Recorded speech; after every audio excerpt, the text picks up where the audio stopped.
Tanguy, bonjour, vous allez bien? Bonjour Olivier, oui ça va très bien. Oui, vous avez la pêche?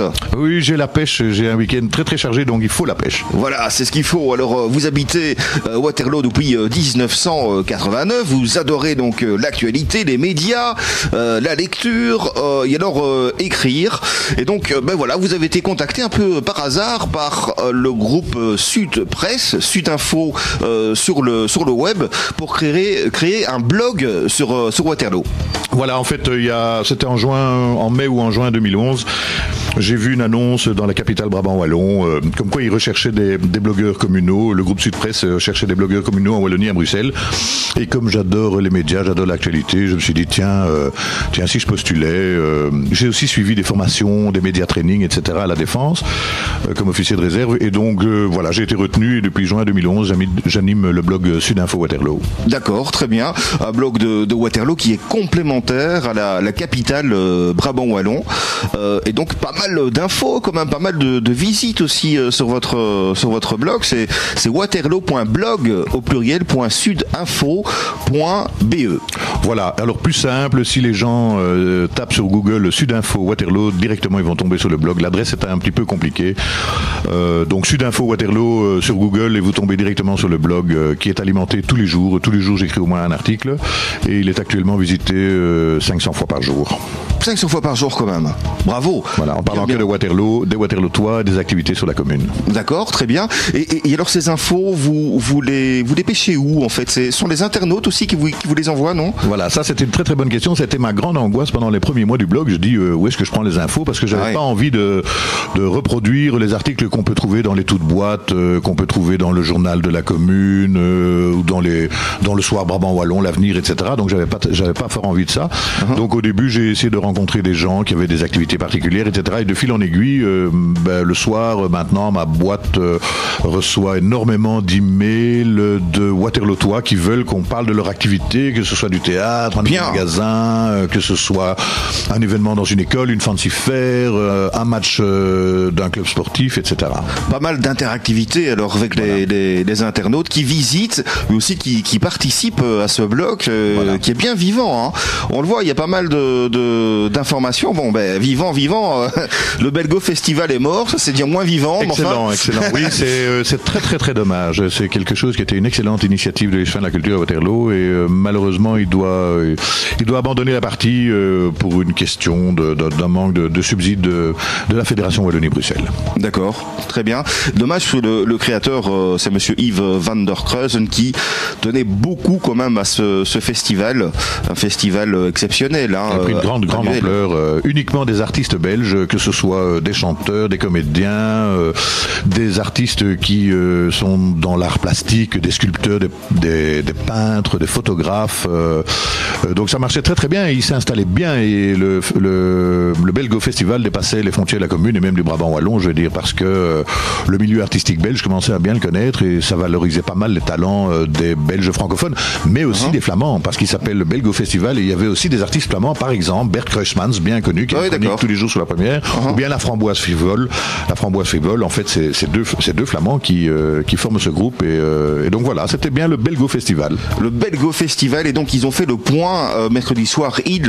C'est les chemins de la culture, donc monsieur Van der Kreuzen et alors son équipe d'organisateurs, ils ont décidé d'arrêter les frais devant l'augmentation des cachets aussi des artistes. Absolument, ça c'est le problème. Vous savez qu'on vend de moins en moins de CD.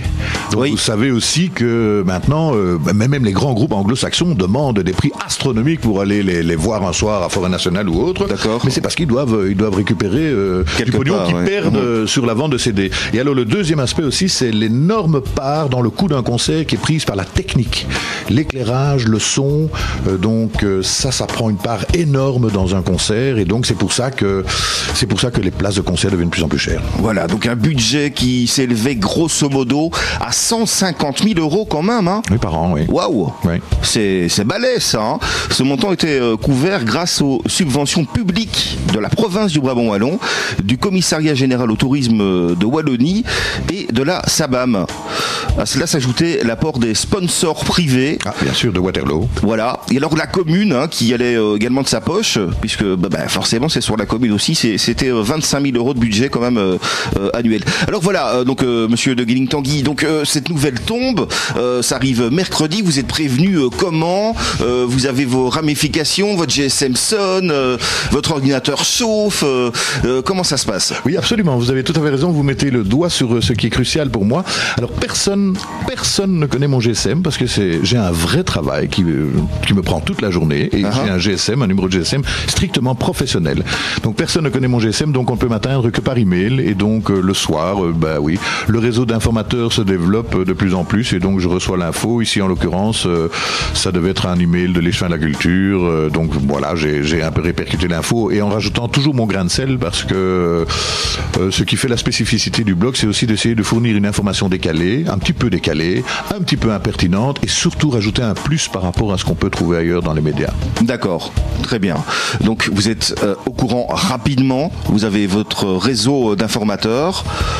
Et c'est tant mieux, puisque tous les jours, vous avez une source d'information. Voilà, aussi même des photos d'accidents de voiture. Mais donc je fais moins dans le fait divers, parce que ça m'intéresse pas. Parce que finalement, quels sont les critères pour que je publie un article?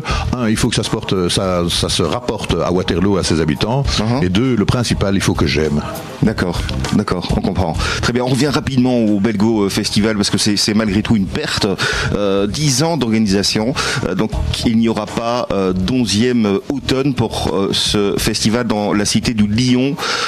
Il y avait quand même 220 événements de tout ordre, hein, chansons, musique classique, café-théâtre, conférences, expositions, d'art plastique par exemple, de photographie, de BD. Voilà, on a rencontré Axel Red, je pense, Toots, on a rencontré tous Elements, donc Adamo, des grandes personnalités. Voilà, votre avis, vous êtes déçu? Je suis très déçu, mais bon, voilà, c'est la vie. Surtout que je crois que le secteur culturel est extrêmement dynamique à Waterloo. Il y a énormément d'événements qui se déroulent sur toute l'année.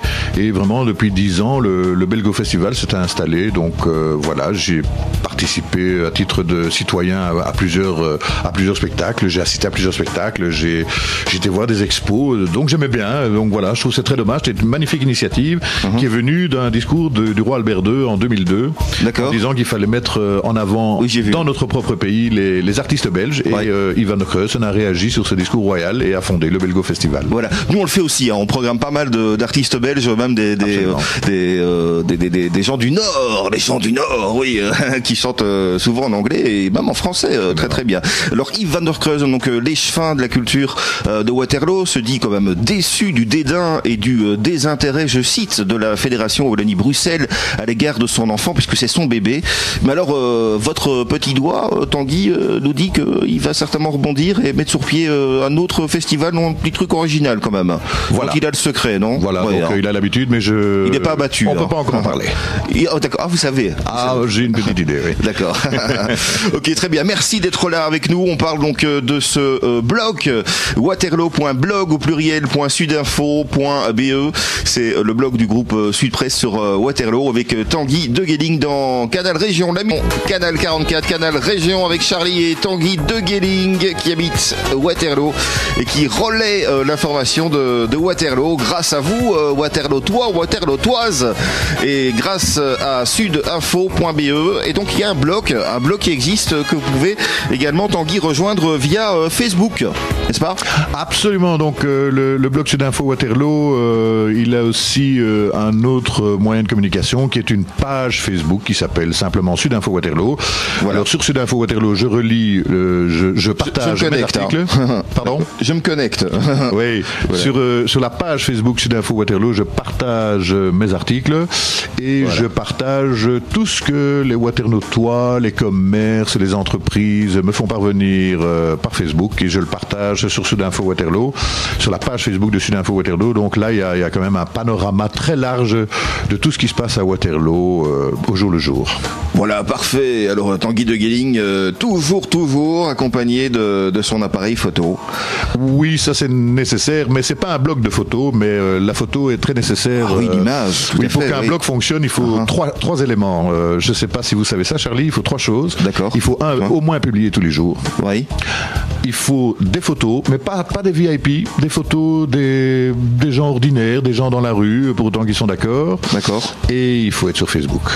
Il faut être sur Facebook également. Ah voilà. Et vous avez ces 3 éléments là, c'est 3 éléments qui aident à ce moment-là à ce qu'un bloc fonctionne et soit visité. Les photos, c'est peut-être le plus difficile parce qu'il faut se déplacer, il faut du temps aussi pour aller voilà. Mais j'en reçois aussi. C'est vrai ? Oui, j'en reçois. C'était ma question. Voilà, j'en reçois aussi des internautes aussi, donc ça aide aussi. D'accord. Et puis sinon, on peut les pêcher sur le net. Il faut être très très prudent pour les droits d'auteur. Mais donc chez nous, chez Sud Info Waterloo, dans tous les blocs Sud Info communaux en Wallonie, à Bruxelles, nous avons le droit de reproduire les photos du groupe Rossel. Donc là, il y a une banque de données, une banque de photos qui est assez importante. Ah, sympa. Bah oui, parce qu'on est quand même, on fait partie du même groupe finalement. Donc voilà. Alors vous êtes journaliste d'origine ou vous avez... Je suis économiste. Économiste, ouais. D'accord, parfait. Mais j'adore les médias, j'ai toujours adoré les médias, oui. Les journaux. Et vous avez suivi, vous me disiez donc une formation média au sein de l'armée, c'est ça ? Oui, parce que à la Défense, je suis major de réserve, encore actif, sans doute pour pas longtemps, parce que ça prend beaucoup de temps aussi. Il faut prendre sur ses congés professionnels aussi pour faire ses rappels, etc. Et monter en grade. Et donc, je suis artilleur à l'origine, et puis au fil de ma carrière de réserviste à la Défense, j'ai évolué vers comment appelle-t-on ça maintenant, la direction communication, la DG Com. Et donc d'accord. Là, je suis à la fois, oui, à la DG Com, et je suis à la fois journaliste sur des manœuvres. Je suis journaliste pour reproduire, pour parler des manœuvres qui se déroulent, mais je suis aussi journaliste fictif, c'est-à-dire que face à nos troupes qui font des exercices, je joue la presse ennemie ou la presse neutre. Et donc, c'est simplement pour entraîner nos militaires à faire face aux journalistes et au monde des médias, comment réagir, comment ne pas les brutaliser et comment ne pas montrer une mauvaise image de l'armée belge quand elle est en opération à l'étranger. C'est essentiel, parce qu'une opération militaire à l'étranger, elle s'arrête pour une seule et simple raison, c'est ce qu'on appelle les plastic bags qui reviennent, c'est-à-dire malheureusement les victimes, et c'est aussi sous la pression de l'opinion publique. Donc la défense a un grand rôle dans sa communication pour ne pas montrer des images trop négatives à la population belge. C'est important. Oui, et donc moi j'entraîne les troupes à faire ça aussi. Et donc dans ce cadre-là, j'ai suivi 2-3 séminaires hyper bien donnés à la défense, très très professionnels, dont un avec Frédéric de Borsu, bien sûr. Ah oui, très bien, très bien. Vous avez des contacts aussi également avec Alain Gerlache, alors certainement au niveau de Waterloo TV, non ? Absolument, j'ai quelques contacts aussi avec Alain Gerlache, mais au hasard de nos rencontres, pas organisées. À Waterloo-Tois, je pense, hein ? Waterloo-Tois, absolument. Qui prend son train, qui prend des photos quand il y a de la neige aussi, non ? Absolument, vous avez tout à fait raison. Il est sympa, hein ? Très très bien, excellent journaliste, excellentes émissions aussi, à l'époque au niveau politique, et puis maintenant il y a Médiatique, tous les jours sur la première de la RTBF, excellente émission, très branchée sur les nouveaux médias, très branchée sur le net aussi. Petite parenthèse, j'ai eu l'occasion de le rencontrer mais il y a quelques années quand j'étais étudiant, et Lebrun, si tu savais, c'était l'époque de Lebrun, et voilà, et donc il a relayé la formation des étudiants qui se faisaient quand même pas mal frapper par la police, c'était un peu exagéré à Bruxelles, donc il était très, très ouvert, très sympa à l'écoute. Voilà. Bon, Tanguy, c'est le moment d'improviser, parce que ce soir à Waterloo, on improvise. Absolument, ce soir à Waterloo, pour la première fois, si je ne me trompe, il y a la Fédération belge d'impro amateur qui organise un match du championnat belge d'improvisation amateur, à l'initiative du Centre culturel de Waterloo Espace Bernier, qui veut un petit peu s'ouvrir à de nouveaux publics à Waterloo, et donc ils ont programmé en 2013 3 matchs de la FBIA à Waterloo. Et j'en ai fait partie, donc je sais d'autant mieux en parler. J'ai fait de l'improvisation pendant 3-4 ans à la FBIA, à la Fédération belge d'impro amateur, dans une ou deux équipes.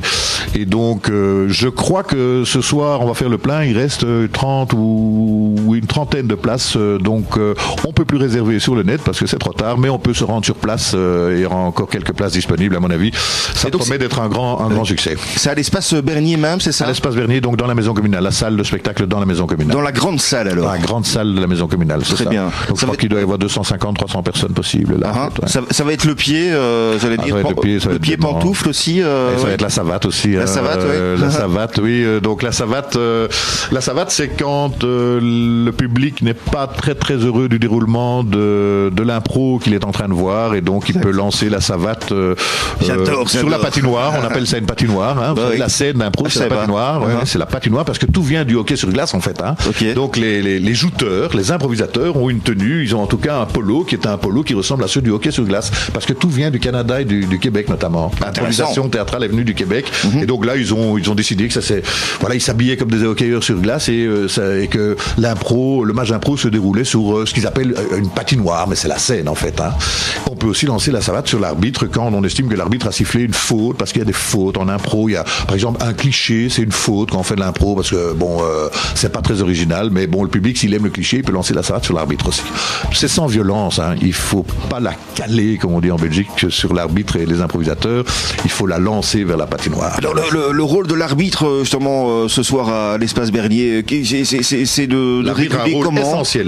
Essentiel. Donc quelles sont les fautes à ne pas commettre? Les fautes, c'est principalement les clichés, les répétitions. Il y a une grosse faute aussi qui s'appelle le manque d'écoute. Ça, c'est une très grosse faute. Le manque d'écoute, ça veut dire que là, si vous avez deux équipes qui sont sur la scène en train de réaliser une improvisation et qu'une des deux équipes commence à dévier totalement en dehors de l'univers qui a été construit au début, hein, et commence à être complètement décalé, que le public ne comprend plus rien, l'autre équipe d'improvisateurs ne comprend plus rien, et donc à ce moment-là, l'arbitre siffle très très fort, et il siffle faute, manque d'écoute. Et donc à ce moment-là, le match s'arrête pendant 3 secondes et doit reprendre. Il faut réembrer et repartir dans l'univers qu'on s'est construit, je sais pas, une navette spatiale vers Mars ou un troubadour qui est en train de jouer de son instrument dans la forêt amazonienne en 5000 avant Jésus-Christ. C'est extraordinaire. Il faut repartir sur cet univers-là, quoi. Au niveau improvisation, au niveau créativité, c'est extraordinaire. Au niveau travail, entraînement, c'est énorme. Voilà, donc spectacle d'improvisation. Donc c'est une première alors à Waterloo. À 20h. Ça se passe donc à l'espace Bernier, centre culturel de Waterloo, situé rue François Libert 28. Non, vous êtes trompé, Charlie. C'est dans la maison communale, la salle Jules Bastin. Ah, Jules Bastin. Dans la maison communale, oui. Donc juste à côté. Oui. D'accord. Donc toujours rue François Libert, mais juste à côté. Voilà, très bien. Donc ça se passe ce soir, mais il y a eu, je pense déjà des matchs d'impro. Il y a eu des matchs d'impro. C'était à l'acte 3, je pense, hein, non? Aussi, bien sûr. Là, vous avez aussi. Ou l'ancienne Doudingue, absolument. Au Big Club avec des comédiens, des improvisateurs plus professionnels alors. Comme par exemple Patrick Ridremont, Olivier Le Borgne. Enfin, moi, je suis fan de ces gens-là aussi. Et ils avaient aussi un groupe d'improvisation. Ils faisaient ça à 3 dans le Brabant wallon, à Bruxelles. Excellent aussi. Mais donc, c'est alors un petit peu plus professionnel. Ici, on reste la FBIA, la Fédération Belge Impro-Amateurs. C'est des amateurs, c'est vous, moi. Ils sont pas rémunérés, bien entendu. Et d'ailleurs, la FBIA est une ASBL qui est même reconnue par la Fédération Wallonie-Bruxelles. Elle a des subsides aussi. D'accord, très bien. On vous souhaite bon amusement en tout cas ce soir. On se retrouve dans quelques instants pour parler de Waterloo, la cité du Lion, et de ce bloc de Sud Info du groupe Sud Presse avec Tanguy de Gueling. Aujourd'hui, on reçoit donc Tanguy de Gueling qui est responsable de ce bloc de Waterloo. Sud Presse-TDG, Tanguy de Gueling, Tango Delta Golf. C'est bien ça, hein Ça, c'est l'adresse email. Hein. C'est l'adresse email. Hein. Donc sudpresse-tdg@waterloo.eu. Voilà, c'est bien ça, tout à fait. Donc voilà, si vous habitez Waterloo, que vous avez des informations à relayer auprès de Tanguy, eh bien il se fera un plaisir d'afficher ces infos sur le blog de Sud Info Waterloo, soit directement sur le site internet, soit via Facebook. Tanguy, pas mal de visites sur Facebook aussi, non? Oui, hein. Sur Facebook, oui, je dois avoir combien, 340 ou 350 fans sur la page Facebook Sud Info Waterloo. Et à un moment, j'étais passé devant le site Facebook, la page Facebook de la maison de la commune de Waterloo. Mais ils ont repris l'avance.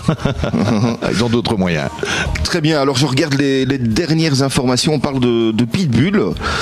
Oui, ça c'est une annonce, quelqu'un qui a élevé, qui a un élevage de pitbull, enfin, et voilà, il voudra en vendre un. Donc ça, je répercute ça sur la page Facebook Sud Info Waterloo. D'accord, très bien, très bien. Alain Leclerc, les femmes les plus cruelles de l'histoire. Ah, ben parce que Alain Leclerc est le directeur des éditions Jourdan, et les éditions Jourdan, qui sont des éditions belges qui marchent très très bien, sont basées à Waterloo. Ah d'accord. Ouais. Pas loin de Brennaleux. Pas loin de Brennaleux. Très bien, très bien. Bien, je regarde d'autres infos. Alors il y a bien sûr le nouveau magasin qui s'est ouvert avec un déstockage garanti à Waterloo.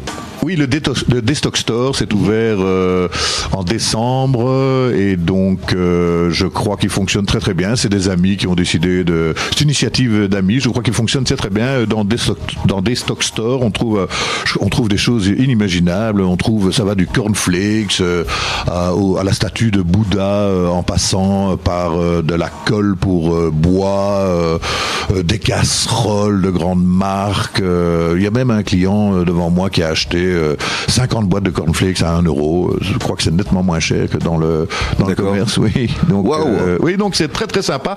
En plus, les gens sont ultra sympas, les organisateurs. Et lors de l'ouverture officielle, il y avait quelques people qui étaient invités. Eddie DeWill, de l'ancien présentateur du JT d'RTL, et Marie-Christine Gaillard, qui était aussi sur RTL TVI. Ça s'accompagne toujours, je pense. Absolument, Charlie. Très bien. Je vois qu'ils vendent également des croquettes pour chiens. Alors ça peut m'intéresser. Ah, voilà, oui. Moi, c'est vrai. Chien, donc je les ai vus effectivement. Voilà.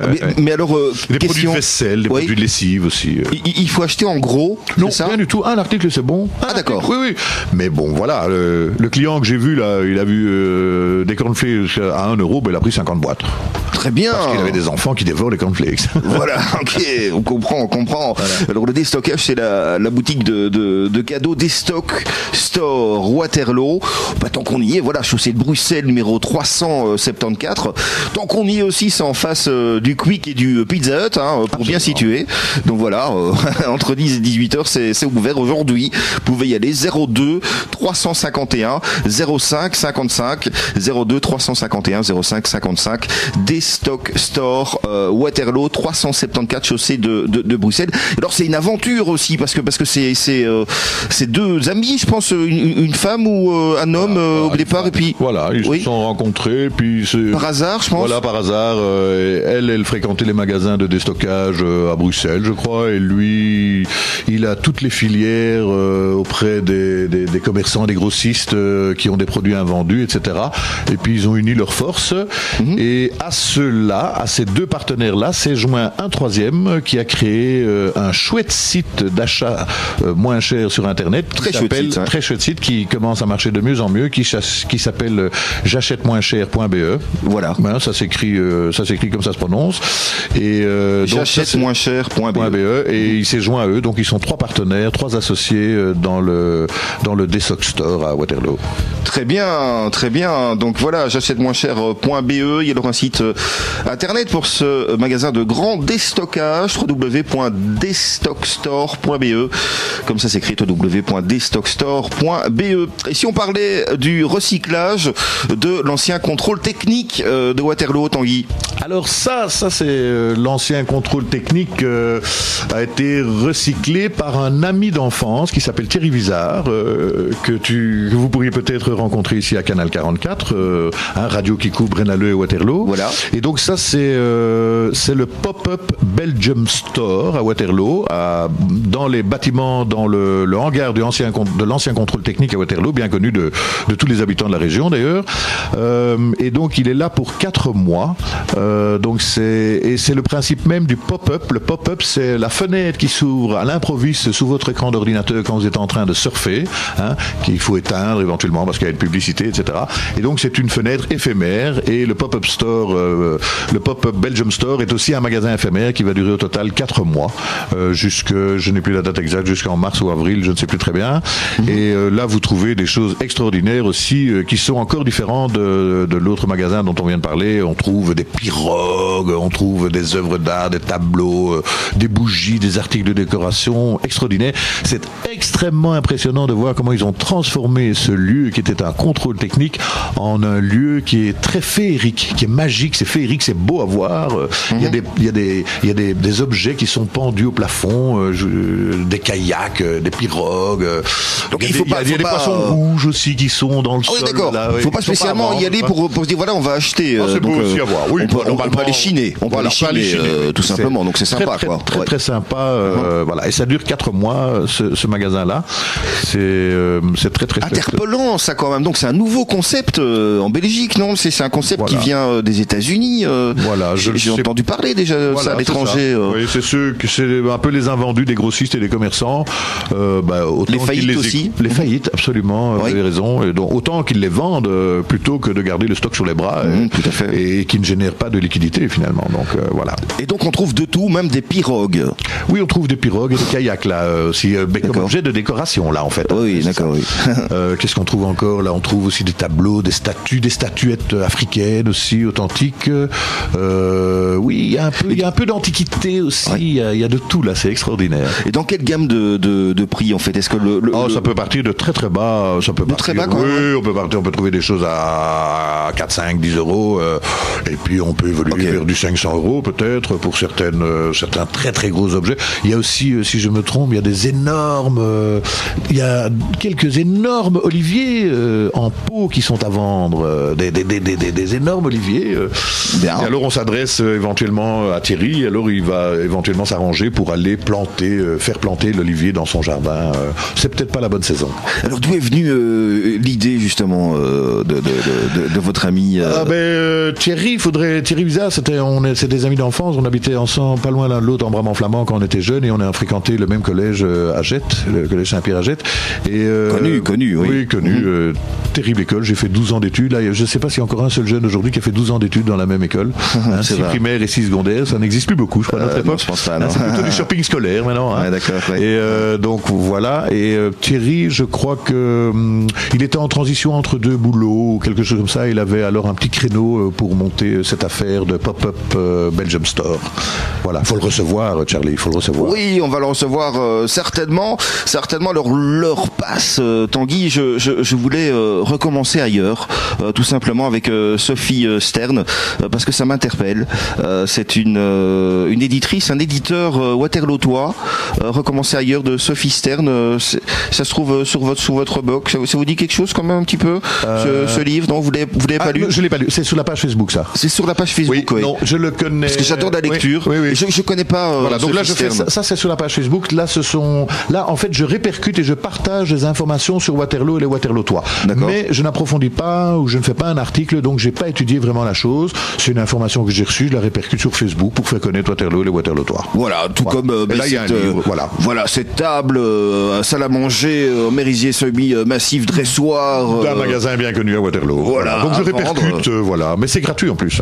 Ouais, voilà, parfait. Bien sur les écoles aussi, par exemple, la Fancy Fair du Berlaymont, des choses comme ça, quoi.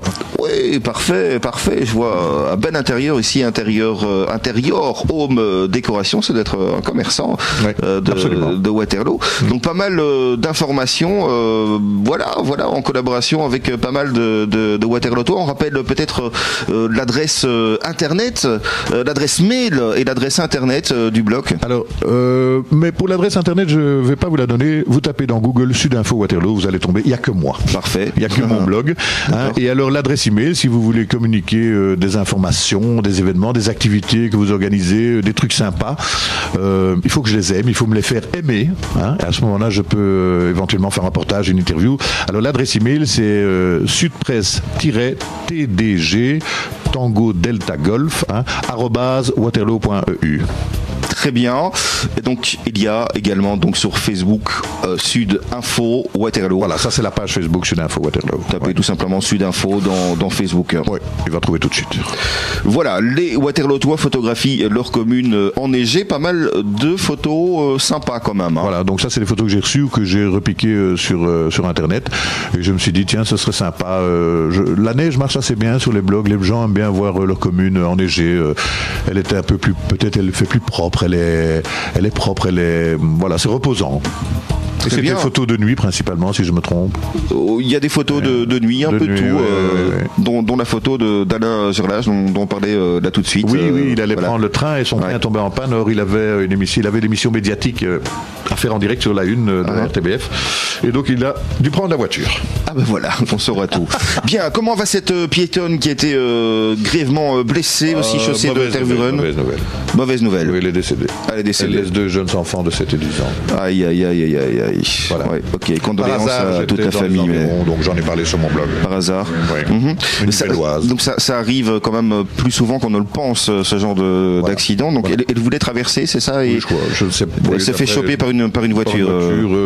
Mais personne n'est vraiment en tort. Voilà, c'est un accident de la vie très triste. Ça aussi, donc vous relayez sur votre blog. Rarement, parce que je suis pas souvent à Waterloo pendant la journée. Je suis plutôt le soir à Waterloo et les week-ends ou les jours de congé. Et donc les faits divers, je relaie quand je peux avoir une information intéressante. Mais voilà, j'en fais très peu finalement. Très peu, c'est exact. Voilà, je confirme avec de superbes photos sur ce blog. Concert Noël chante à Waterloo, Waterloo illuminé, Waterloo sexy. Alors là, je clique 2 fois. Ah non, ah non, je peux pas. Ah si, j'ai 18 ans. Non, je rigole. Ok. Nouvel an du personnel communal. Vous avez assisté quand même à ce nouvel an? Oui, absolument. Oui. C'était sympa. Très sympa. Il y a plusieurs centaines d'employés communaux et c'est toujours très sympa comme fête. Et donc la maison communale était vide alors? La maison communale était vide l'après-midi parce que le personnel reçoit un demi-jour de congé de la commune. Mais donc c'était annoncé dans tous les médias, dans le journal communal, sur Internet, etc. Donc il y a eu l'un ou l'autre habitant de la commune qui ont été surpris devant les portes fermées, mais pas beaucoup, quoi. Et encore, il y avait des affiches sur les portes aussi. Donc voilà. Voilà, les Waterlootois étaient prévenus. Tanguy, on vous souhaite un excellent week-end. Merci d'être venu, monsieur de Gueling. À bientôt sur Canal 44. Hein. Oui, super. Je l'écoute très régulièrement pendant que je blogue le soir. Ah ben voilà, sympa, via Internet, hein, je pense, vous. Oui, j'écoute via Internet, oui, sur mon PC pendant que je blogue, pendant que j'écris des articles, ou que je réponds à des emails. Oui. Sinon, vous pouvez capter sur notre fréquence la radio de votre région. Ça marche très bien. 104.9 et le PC, ça marche très bien aussi. 104.9, bien sûr. Ouais. Voilà, très bien. Le mot de la fin, la cité du Lion se porte bien. Pas mal d'infos, un bloc bien nourri. Et donc, on rappelle peut-être une dernière fois. Alors, le contact pour Tanguy de Gueling, c'est l'adresse mail. Oui. Donc, ça, c'est sudpresse-tdg@waterloo.eu. Et le blog, vous tapez Sudinfo Waterloo dans Google. C'est le plus simple pour tomber immédiatement sur le blog. Voilà, et pas de numéro de GSM. Non, parce que c'est un GSM professionnel et donc pas d'interférence. Oui, c'est professionnel, donc pas d'interférence entre mon vrai travail toute la journée à Bruxelles et mon activité, mon hobby finalement. Blogueur, c'est un hobby pour moi. Donc pas d'interférence, parce que c'est pas professionnel. Parfait, on comprend là, pas de problème. Tout par email. Tanguy de Gueling, on est le samedi 19 janvier 2013, donc voilà, je vous souhaite tout le meilleur pour cette année 2013, que 13 vous porte chance et bonheur, hein, merci à vous avec aussi. ce bloc. À très bientôt. Merci beaucoup. Merci. À bientôt. Au revoir.